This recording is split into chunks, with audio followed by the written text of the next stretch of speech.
Hello बच्चों। लिखा है the speed of certain compressional wave in air at standard temperature and pressure is 330 metre per second. A point source of frequency 300 hertz radiates energy uniformly in all possible direction at a rate of 5 watt. Clear. तो देखो इधर power given है और point source अगर दिया है तो इसमें नहीं भी लिखा होता तो भी हमें मानते हैं कि जो पावर का डिस्ट्रीब्यूशन है या जो एनर्जी का डिस्ट्रीब्यूशन है वो हर संभव दिशा में होता है, इन ऑल पॉसिबल डायरेक्शन। क्लियर है। तो चलिए क्वेश्चन पढ़ते हैं पहला। इसमें लिखा है what is the intensity of wave at a distance 20 metre from the source. तो भाई अगर हम ए पार्ट सॉल्व करें तो हम लोगों ने पढ़ा है intensity is equals to power पर यूनिट एरिया, मतलब पावर अपॉन एरिया।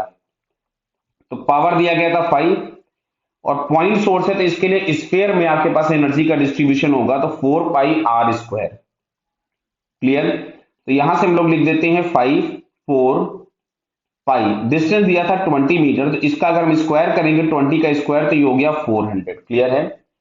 अब अगर हम इस रेशियो को सॉल्व करें तो नियरली वैल्यू आपके पास आती है 0.00099, यानी मैं इसको यहां से लिख सकता था 9.9 इंटू 10⁻⁻⁴ वॉट पर मीटर स्क्वायर। क्लियर। तो 9.9 इंटू 10⁻⁻⁴ तो बेटा पहले वाले क्वेश्चन का आंसर आ गया। अच्छा अभी सेकंड वाला क्वेश्चन हम लोग पढ़ते हैं बी पार्ट। बी पार्ट में क्या लिखा हुआ है इन्होंने, तो बी पार्ट में लिखा है what is the amplitude of wave there. There मतलब वो उसी पोजीशन पर जहां पर आपके पास ये इंटेंसिटी है।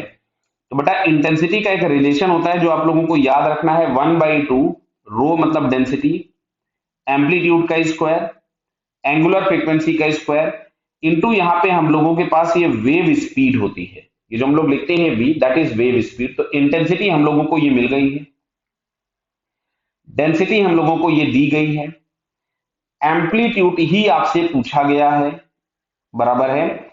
और ओमेगा मतलब हम लोगों को फ्रीक्वेंसी, तो देखिए ये फ्रीक्वेंसी आपको दी गई है तो ओमेगा भी हम लोगों को दिया हुआ है और वेव स्पीड भी 330 दी गई। तो सबसे पहले अगर मैं यहां से ओमेगा लिखूं तो ओमेगा इज इक्वल्स टू अपने पास मिलेगा 2 पाई f, that mean 600 pi radian पर सेकेंड। ये मिल गया ओमेगा क्योंकि हम लोगों को इनकी जरूरत है। क्लियर है।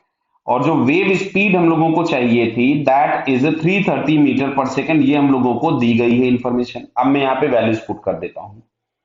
तो मैं अगर यहाँ पे वैल्यूज पुट कर दूं या मैं पहले लिख लूं इसको, तो ए स्क्वायर बराबर क्या लिख सकते थे, 2 times intensity upon density into omega square into wave speed.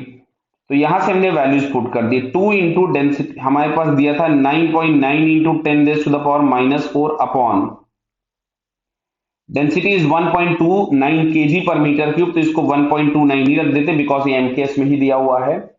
और 600 पाई का स्क्वायर बोले तो omega square into wave speed हम लोगों के पास आ गई 330।